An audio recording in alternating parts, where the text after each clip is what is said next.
Good evening. Oh, it's wonderful to be here again.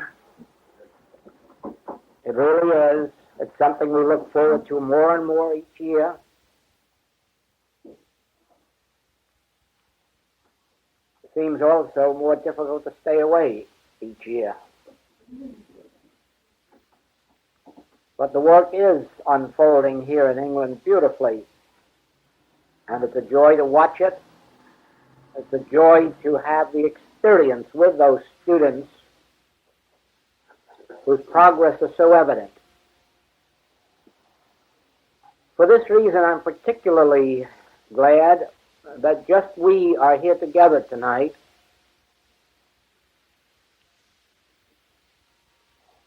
You perhaps remember that this is our 8th year.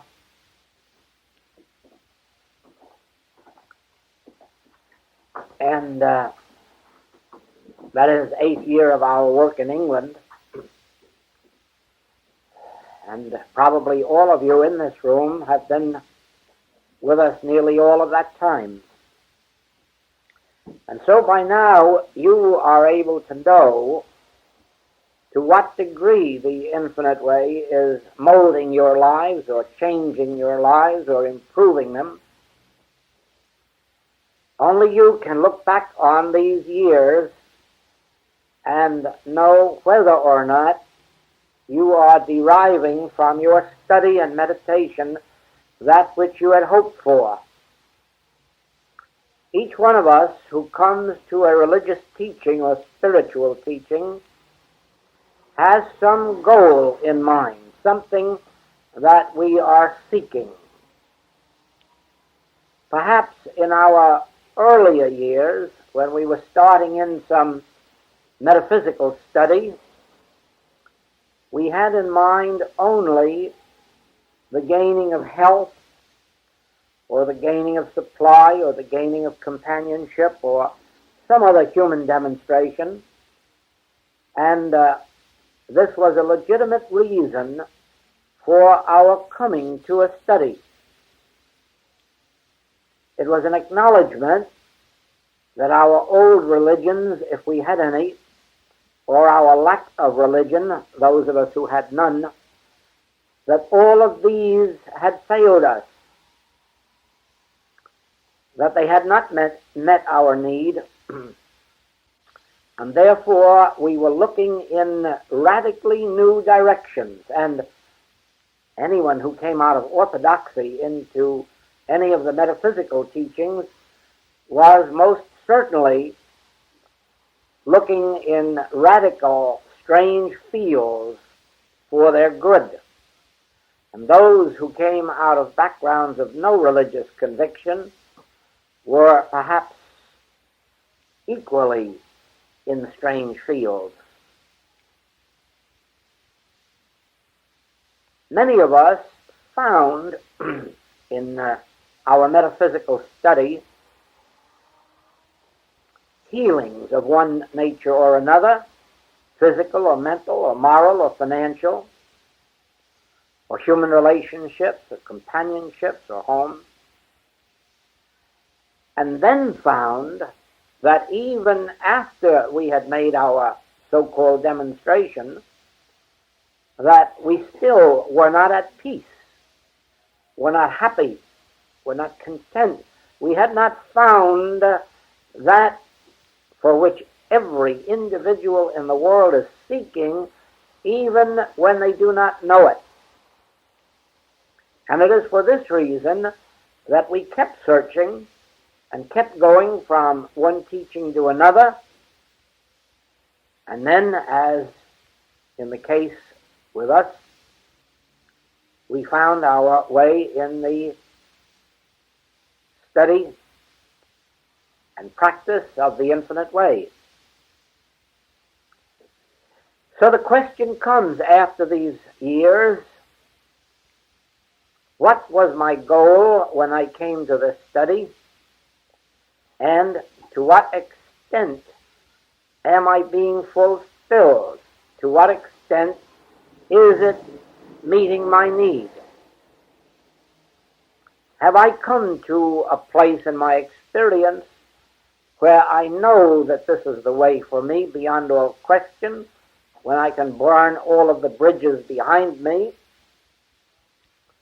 Or have I come to a place where I must acknowledge that this has not met my need and that I should go on and look further? Or some may be at that place where they do realize that this is the way, yet it has not yet fulfilled itself in their experience, and something is missing, something is lacking. Now, no one message is ever meant for everybody, and there never will be a message on the face of the earth that will meet the needs of everybody, because we are all different states and stages of consciousness. The only time we will come into agreement on a teaching is when we have gone beyond the need of any teaching. Then we will find that we are all united in one wonderful agreement as to the name and the nature of God. Until that time, each of us must find our goal in one way or another, but we must be sure before we start that we know what our goal is.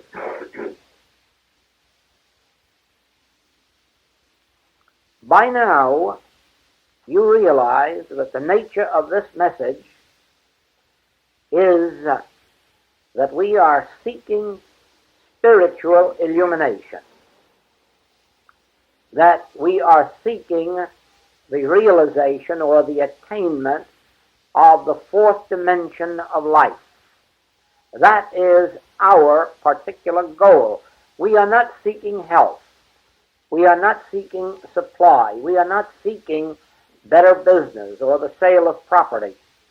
We are not seeking better morals.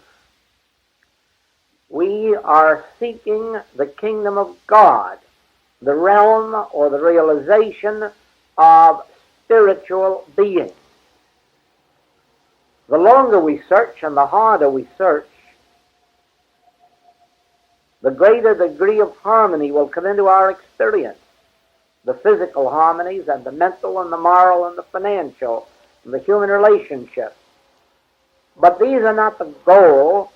These are the added things. The goal always remains the same: illumination, realization, attainment.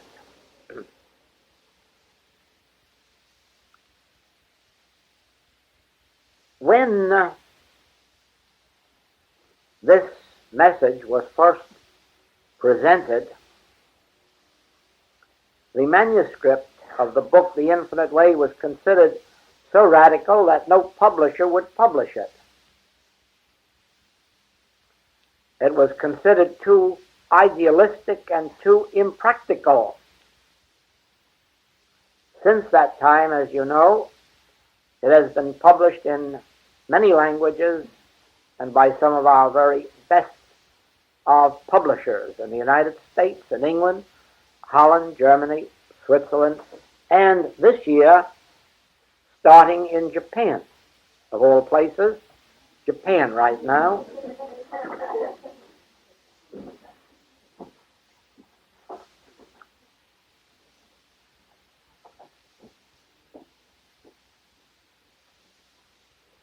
As we work with this message, many new revelations unfold, things that we have heard about, maybe read about, never realized. And some of these, when the realization takes place, makes us seem kind of foolish that we hadn't thought about it before because it was so simple. I have told you in classes about my experience with that statement that is found on the walls of all Christian Science churches. Divine love always has met and always will meet every human need. Many times I've looked at that sign and wondered why Mrs. Eddy insisted that it be placed in every church, because, well, judging from appearances, it wasn't a true statement, because I knew so many of the people in the churches, and I was pretty sure from what I knew that divine love hadn't yet met their need, yet it said always has met and always will meet. But oh, there were so many cases where I knew that wasn't so, and I wondered why that statement, what was behind it. And one night, puzzling for a whole hour about it, all of a sudden the inner meaning dawned. And I saw why she had placed it there, and I saw the rightness of it, wondered that it hadn't been explained. Reading the sign, as it seems to read, one would think that there is a divine love somewhere that is going to meet our human need, or always has met our human need, but it doesn't mean that at all. The divine love that meets our human need is the love that finds expression through us. It's the divine love that we release. In other words, it is in the degree that we learn to forgive our enemies or to pray for our enemies. It is in the degree that we are able to forgive 70 times 7. It is in the degree that we are able to dispense our philanthropy not only to our friends, not only to those who have the same religious belief that we do, but actually to share our tithe, our benevolences, with those of any faith or every faith or no faith, not asking them even whether they have a faith, but asking only do they have a need, and can we help to fulfill it. In other words, the degree of impersonal and impartial love that we can permit to flow out through us is the love that meets our need. There isn't any love out here in this room. The only love there is in this room is the love that is flowing back and forth between you and me, and back and forth to and from each other. There is no other love in this room. This room is completely empty of love.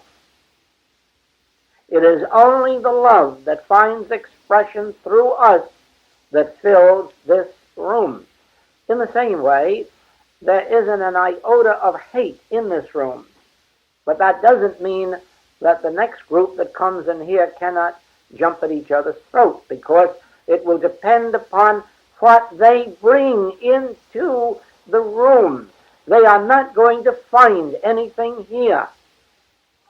That is what the Master meant when he said, you need not worship in holy mountains, nor in that holy temple in Jerusalem. The kingdom of God is neither low here nor low there. The kingdom of God is within you. You are not going to find God in a holy mountain. You are not going to find God in a holy temple. You can bring God to a holy mountain or an unholy mountain. You can bring God to an unholy mountain and make it holy. You can bring God into a lion's cage and make the lions tame. But you can't find God there. You bring God there. You bring love. You bring peace. You can't find peace by going to any country on the face of the globe, and you never could. You bring peace and then find it. But you bring it in order that you may find it. For what you do not bring is not there.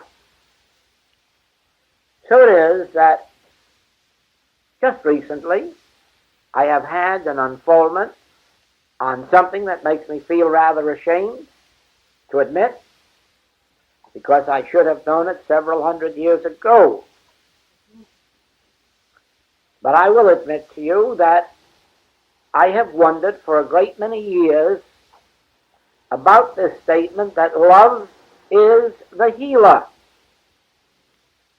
I've wondered about that because I've known a lot of loving people who weren't healed. And I've wondered, what does this mean? And I don't only mean humanly loving people, but those who have caught a measure of spiritual love, impersonal love, universal love. And even with that,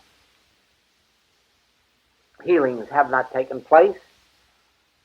And so it is only very, very recently that the light dawned and realization came. Love is the healer, the love of God. To love God supremely, to love the Lord thy God with all thy heart and with all thy soul. To love God so that it is not lip service, so that it is not a metaphysical cliche, so that it is actually a feeling within one. This is a healing agency. This really is a release or an overcoming of what the Master called this world. Love is a liberator, but love of money isn't, and love of position isn't, and love of one's family isn't. It's love of God. Oh, almost every mother on the face of the globe loves her family, and most fathers. But that isn't a healing agency. Many, many love their neighbors, but to love God is the secret, and it is the answer of the entire subject of love. And wherever love is mentioned, it really means love of God, or the love of neighbor, which is a love of God. In other words, to love one's neighbor purely from the standpoint that in loving my neighbor I am loving God, for those who say they love God, whom they have not seen, but do not love their fellow man whom they have seen, they are liars. Therefore, to be able to love our fellow man, not for his sake, but because in loving him we are loving God who constitutes his being, the being of man. God who is the creative principle of man, the Father. So it is then that as we walk this path of the infinite way, you will find out how little you know of spiritual truth. Don't think I mean just you, for I'm always discovering how little I know. The spiritual truth is of such a nature and such a depth that it isn't given to any one of us to know but a grain of it at a time, and to have this grain reveal itself little by little, and usually with pains and problems. Not with successes. We are apt to sit back in those successes and lean back in them. The depth of our spiritual realization does not come in the years of our affluence and health, but in the years of our problems, the problems that force us out of our humanhood, force us to a place beyond the realm of the human mind. Yes, I can put it in these words.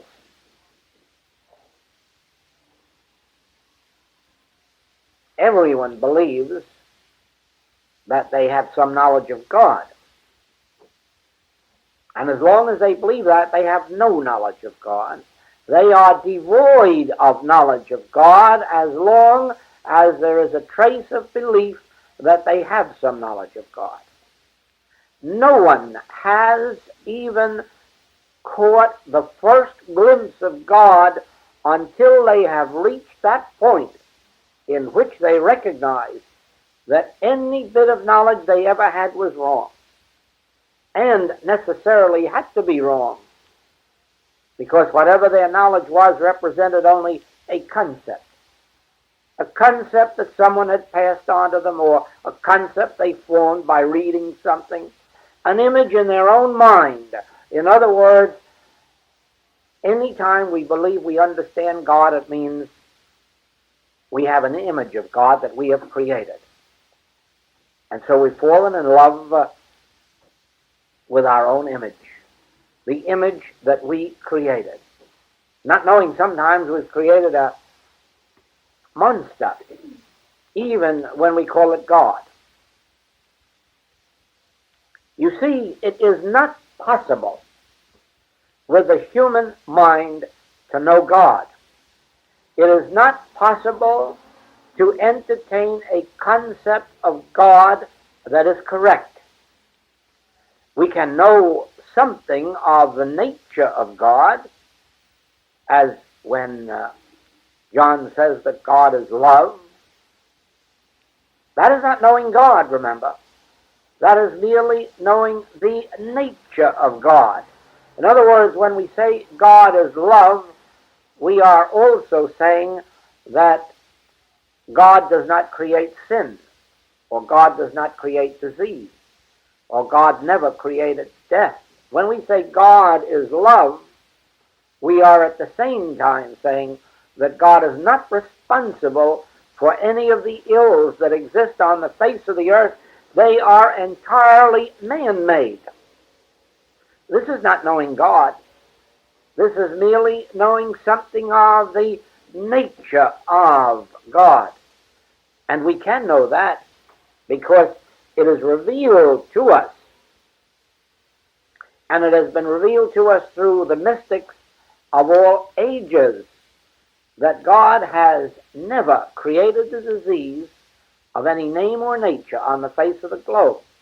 God has never been responsible for age. God has never caused a death in the entire history of the world. God couldn't do those things and be love. Nor could God do those things and be life eternal. For in life eternal there can be no death or awareness of death or responsibility for death. And so it is that we can overcome many of the false concepts of God that we have entertained because of previous religious beliefs. But all of that does not yet bring us into a knowledge of God. And of course, it never is possible to have a knowledge of God, because that would mean that we are encompassing infinite God in a finite mind, or finite consciousness, or finite understanding. And that would be impossible. But we can, as we continue our studies and our meditations, we can rise to that place. And I have quoted this to you before of Maimonides, who said that if you say God is great, or God is love, or God is all, or God is infinite, you are saying no more than when you say God is. And so it is possible through study, through meditation, it is possible through catching glimpses, not of what's written in books, but what lies between the lines of what's written in books. It is possible to catch the vision at last. God is, and that is enough for me to know, and not try with the human mind to encompass God, but to relax in the assurance that God is. Now, in the same way, in this past year, I have been working with students for a greater understanding of the nature of supply. Not because we want to go out and get more dollars or pounds, but because in understanding the nature of supply, the dollars and the pounds come in to take care of themselves and the obligations and leave us free for other matters. And here again, as with this word love, meaning love God, so the word gratitude came into the picture, and I couldn't help smiling in remembering how many articles I have read saying that gratitude is one of the best means of demonstrating supply. And then I also remembered all the people I know who are very grateful for everything and for everyone, and who have not yet encompassed that subject of supply. And I saw this vision of gratitude. Gratitude not meaning thankfulness for what has come to me. Gratitude not meaning thankfulness for what has come to you. Not that type of gratitude at all. But in one vision,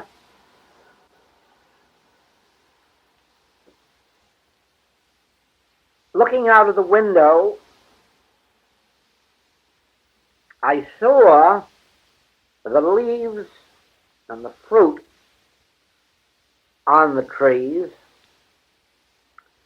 and I caught my first glimpse of a true gratitude. A gratitude that there was a principle that put them there. A gratitude that, regardless of how barren those trees might look at some parts of the year, that there is a law at work, a life at work, a presence at work. And in its due season, there would be green grass again. And there would be buds, and there would be blossoms, and there would be fruit. And all of a sudden, gratitude opened as having nothing to do with thankfulness for what I had, merely a gratitude that this earth, if every man were blown off of it, as he may well be, in the very next instant he'd start to be created again. The principle behind this universe would instantly start new blossoms, new fruit, and new men and new women forth into the world. And everything that had passed out would have been nothing more than the old leaves or the old branches or the old bodies. But the life would immediately be living again, fresh and new. And nothing gone but yesterday, as yesterdays always must go. Now, in the months that have passed by since that vision came, I can tell you that that vision itself has changed my life. It has changed something inside of me because I no longer have any personal sense of gratitude. I no longer have any sense of gratitude for anything that has to do with my life or any good that's come into my life or your life, because it is so clear to me that if there weren't any me or there weren't any you, there still would be this power, this presence, this life, this law pouring itself forth for all of mankind, for all of the generations to come. The fact that we in our generation have been fools, just like the men and women of previous generations has nothing to do with God or God's government of His universe. Just as civilizations have been destroyed, entire civilizations, entire nations have been destroyed, and in their places others have grown, showing that God's life has continually gone forward, and that art and literature and music have continued to flourish all through these generations, even after man has been destroyed, shows us that when a generation finally comes along,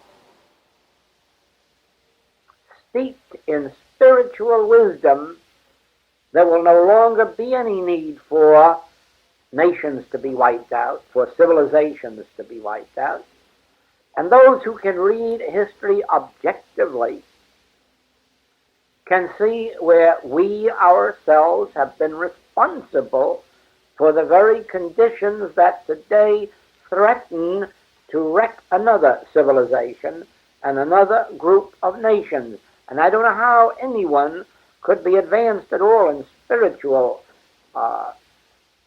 understanding and not see the human mistakes that this generation and the last generation and the one before it made, that made today's conditions inevitable. There is no use complaining about it, but there is a use of acknowledging it so that we may not remain obstinate in our stupidity and continue these things unto more generations. One thing is certain.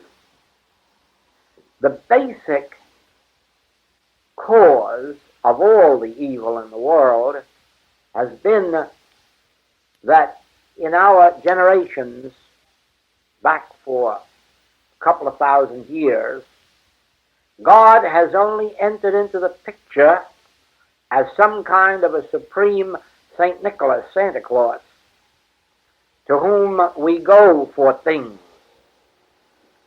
and whom we appease in order to get these things.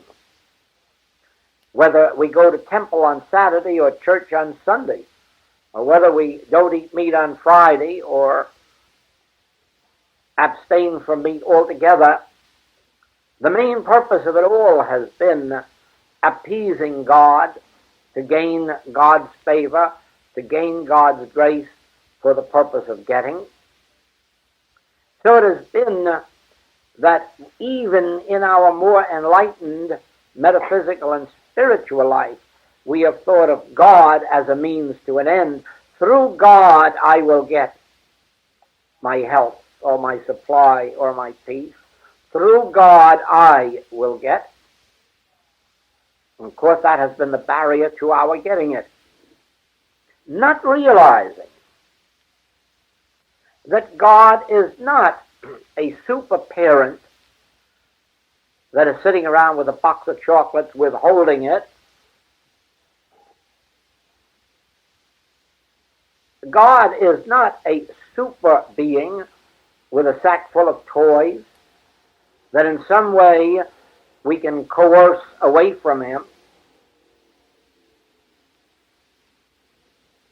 It is only now, in this very present decade, that we are beginning to understand that there is no getting of anything from God. The only getting there is getting God. Seeking and finding the realm of God, the consciousness of God, the realization of God, and keeping our mind off of what we shall eat or what we shall drink and wherewithal we shall be clothed, and seeking God alone. Now,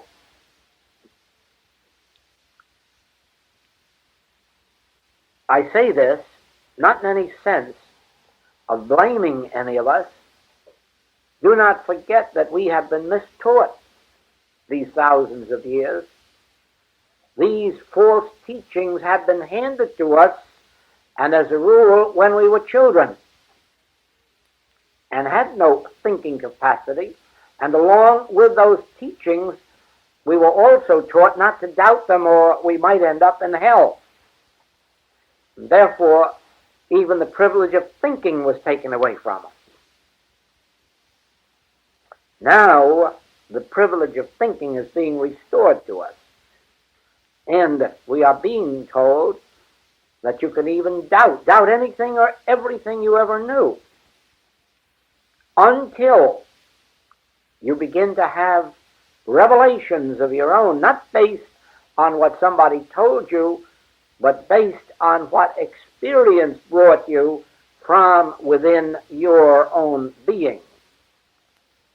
The Master tried it 2,000 years ago to say to his people, the kingdom of God is within you. And that man was not made for the Sabbath. And God has no pleasure in your sacrifices. He tried to tell us then that we were on the wrong track in our religious worship. But we persisted in the sacrifices and in the Sabbath and in the holy mountains and in the holy temples and in all the things that he warned us about. But the thing that we might have heeded that could have set aside even those mistakes, praying for our enemies, forgiving 70 times 7, and not taking up the sword, these we ignored too, as if we intended to make it 100% denial of the Christ. Now we are facing a period of history far different than World War I, when they merely told us that democracy and Christianity were being threatened. Now I think we could well afford to trade and just lose our democracy and our Christianity if we could save some of the other things that we are being threatened with. But no, today we are faced with a situation in life where not merely lip service to democracy and lip service to Christianity are in danger, but actual democracy and actual Christianity and actual physical freedom and mental freedom and the human sense of life itself. All of these are threatened today, and threatened from many different directions, not just one. There was a time when life was very uncomplicated. If you just overcame the Kaiser, all would be well. And then later, if you could just overcome Hitler, all was going to be well. Life isn't that simple today. Today we are faced with danger from a dozen different sources, 3 major ones. And the question now is this. 1, is there any way at all that can avert this threat that is hanging over the heads of mankind? And secondly, if not, is there any way of demonstrating that though 1,000 fall at my left and 10,000 at my right, that it will not come nigh me? There are 2 big questions that are placed before us. Now, one thing I'm sure you will agree,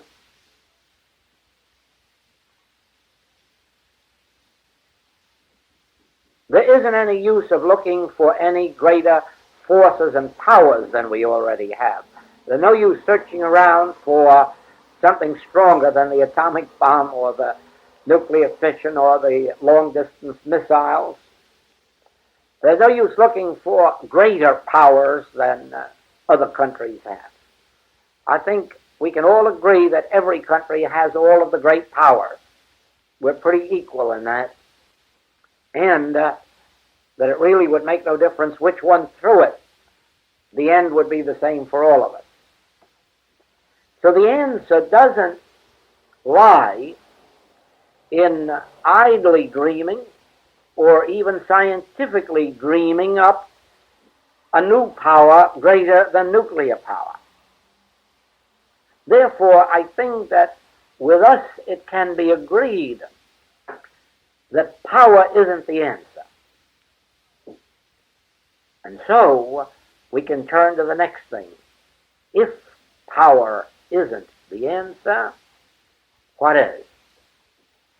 And that is going to be a subject for your meditation, because we have a long period ahead of us here in England this trip. We have a lecture series, we have a class, and we have still another class, and then we have more work up in Manchester. Oh, we have about 6 weeks here in which we can begin to meditate on this subject. There must be a way that this world can be saved, and it isn't the way of power, and it isn't taking up the sword. Let us all agree here that if the free nations of the world were in danger, that every single one of us would be on our toes to do whatever could be for our defense or our neighbor's defense or our nation's defense. We would have to be, because there's no other way out if there's to be survival. But that would merely be a rendering unto Caesar the things that are Caesar's. That would not be a solution of the world's problems. We are dealing in our work with the solution of the world's problems. Why? If you individually have advanced, if you have been serious, you have already seen that the principles that are embodied in this message do bring a greater harmony to you or me individually. They do bring peace. They do bring a greater sense of abundance. They do bring a happier human relationship among us and among our families and friends and neighbors. And if you look back over the years of your study, I'm sure you'll find that you've had some measure of better health too. So that I don't think the question comes up as to whether we alone can benefit by the infinite way. I'm sure we can see that the more we work with this message, the more we will benefit. But tell me, what benefit would it be to us if we saw the world go down in chaos? Are we that cold to our neighbors and to our fellow countrymen and our countrymen across the sea and our sons of God all around the world, that we could say, well, I'm very happy it won't come nigh my dwelling place? I don't think that can be. Any more than I think that we could be, at this stage of our spiritual unfoldment, I don't think we could be very happy even if we made a demonstration of 1 million and found that our families and our friends and relatives weren't making that demonstration, and that we had to enjoy that 1 million all by ourselves or just make charity patients of them. I don't think we would gain much happiness with our 1 million. I know we wouldn't. So it is that our ultimate joy and peace can only come if we can have some measure of conviction that this spiritual way we are traveling has a solution for the world, has a solution for the free world, and making free that part of the world that isn't now free. Because the world that's in slavery, be assured, they are no more responsible for their being in slavery that we're responsible for being in danger of losing our freedom, except our ignorance. And it's their ignorance that brought this upon them, not their sins, for their sins are no greater than our sins. It's their ignorance and our ignorance. We've had a little more luck than they have in staving it off for a while. But the solution hasn't come yet. And now the subject of our meditation throughout this entire period of our work must be. I know that force and power, might and power, is not the answer. Freedom, liberty, health, justice does not come by might or by power. We have witnessed the power of navies, and we've witnessed the power of air forces, and we've witnessed the power of submarines, and none of these have established peace on earth. Now, there must be another way. This must be the age of the Christ, for we have reached the limit of material power. And you know, it is our experience in this work that healing work is very difficult among people who are dividing themselves between their spiritual study and materia medica. The reason is they're a house divided against themselves. And you'd be surprised how much easier it is to heal so-called incurable diseases. Once the doctor has said, there's nothing more I can do, this is the end. Oh, it seems so easy then for us to raise them up.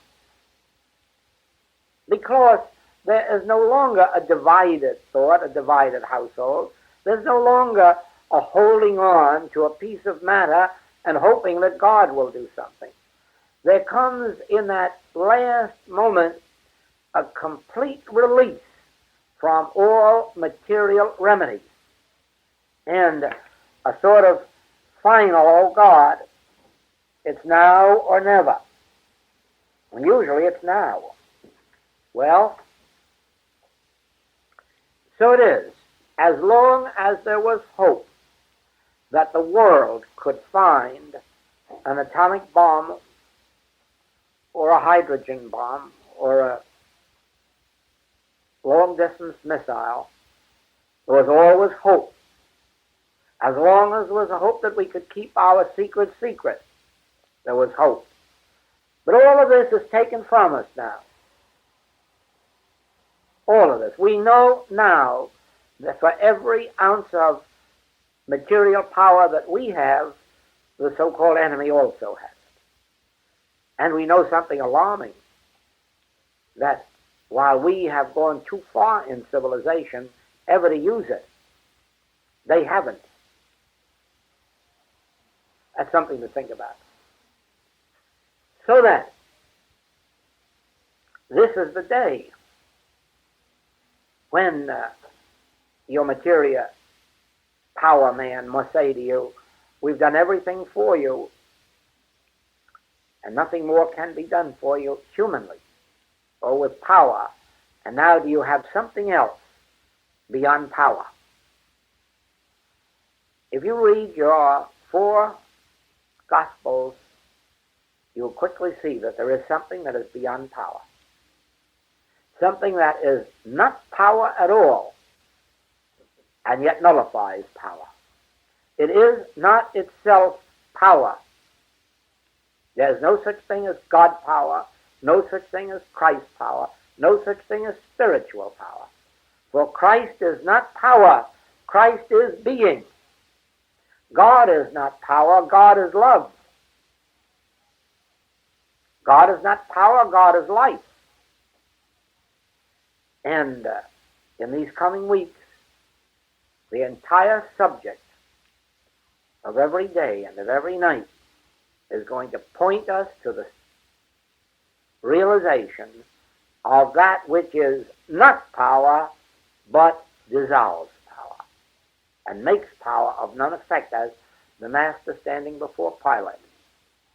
The great temporal power, who can crucify you or set you free, And he smiles and says, thou couldst have no power over me. See that? And that must be the state of consciousness to which we come in these coming days and weeks. The place at which we can smile inwardly and realize, why, thou couldst have no power.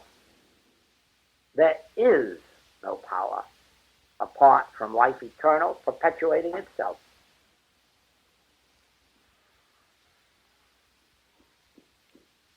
It is a new dimension. Not new, or no. Buddha knew this dimension. Gautama, the Buddha, knew this dimension when he discovered under the Bodhi tree that all the appearance world is illusion. Here he had devoted all of these years to trying to find a remedy for sin, disease, and death. He never set out to be a healer of people's diseases. He wanted to find that which would remove sin, disease, and death from the earth, and he found there was no remedy because there was no power. All of these appearances were unreal. Maya, illusion. Therefore, they didn't need any power to destroy them. They weren't power. The Master, 500 years later, was given the self-same revelation, identical. To the crippled man, what did hinder you? Pick up your bed and walk. In other words, there's no power in that condition. To the blind man, open your eyes. Why? There's no power in that condition. In other words, all of these appearances are illusory. He even said at Lazarus' tomb, I do not have to pray. As a matter of fact, at no time during his healing work is there any evidence that he ever prayed for anybody's health. Just, what did hinder you? Open your eyes. Do you believe? And so it is that we come again at this particular period of history, and again we have revealed to us not that we are seeking a power with which to overcome sin, disease, or death, but in which we are realizing that because God is, sin, disease, and death are illusory appearances, whether they take form in your individual mind or body or in that of nations. Whatever the form of temporal power, we are again being presented with this principle that we are not seeking a power. We are realizing the non-power. The non-power of appearances. The non-power of the carnal mind. Whether the carnal mind is appearing as poverty, whether it is appearing as unemployment, whether it is appearing as hate or bigotry, whether it is appearing as a political or a religious weapon, we need no power to overcome it. We need the realization of its non-power, the non-power of the carnal mind, and then we need one thing more. We need secrecy. These are the principles that must be kept sacred and secret in consciousness, so that the Father that seeth in secret shall reward thee openly. When the parents of the Master knew that there was a threat to the babe, they didn't stand up and tell Pilate he had no power. They took the babe down to Egypt. They hid it until it could stand on its own feet. We shall not go about the streets defying the powers of evil. we will go down to Egypt. We will go down into the darkness of our own interior being and hide our secrets, our Christ realization. Thou couldst have no power over me unless it came from the Father. And we will know this morning, noon, and night within ourselves, but we will never voice it. We will never tell our secrets, because it would sound as foolish as if you went up to a doctor and told him that infection is a lie and there is no such thing. And yet you've proven 1,000 times that infection is not a power. You've proven 1,000 times that disease is not a power. But think how it would sound if you told it to a doctor. And think how it would sound walking up to the Iron Curtain and saying, you have no power. Don't say it and don't even think it. Just hide within yourself this nugget of truth that has been revealed 500 BC and BC AD and now again. We are not seeking a power. We are abiding in the realization. God alone is power, and all of these appearances, which we may sum up as the carnal mind, these are not power. We are not seeking a power, for we have no need of powers. We live not by might nor by power, but by thy Spirit. And that must be our slogan, if we want to call it that, our open sesame, door opener, our password, our shibboleth. Not by might, nor by power, but by thy Spirit. And secretly and sacredly abide in that.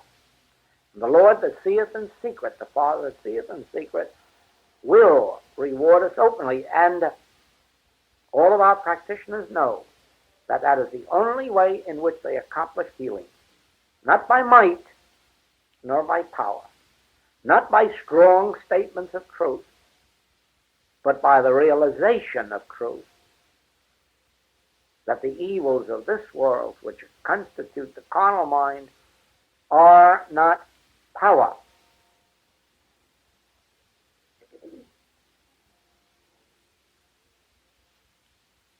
Throughout this year 1960,